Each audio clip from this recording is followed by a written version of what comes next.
Kulungan ng bagsak ng top 8 provincial level most wanted person matapos hainan ng warrant of arrest kaugnay sa kasong frustrated murder sa Davao Oriental. A report mula kay Patrolwoman Queenie Babes Arindain.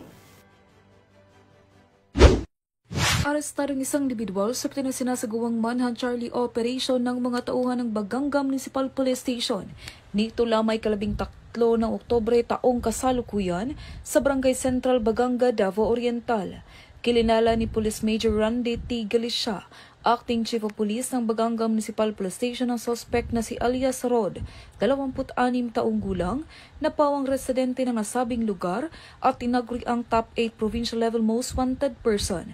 Ayon kay Police Major Galicia, narasto ang suspect sa isang manhunt Charlie operation na inihain ng pinagsamang tauhan ng Baganga Municipal Police Station, Regional Special Operation Group, Regional Police Drug Enforcement Unit 11 at Regional Intelligence Division sa paglabag sa kasong frustrated murder na inisyo ng Regional Trial Court, 11th Judicial Region Branch 7 Davao Oriental na may rekomendang piyansa na nagkakahalagang 120,000 pesos.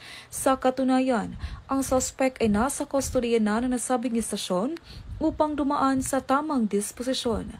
Samantala, patuloy naman ang pagsasagawa ng paghain ng mga operasyon ng tauhan ng Police Regional Office 11 sa pangunguna ni Police Brigadier General Joseph R. Ergiles, Regional Director, upang hulihin ang lahat ng wanted person sa Reyon 11.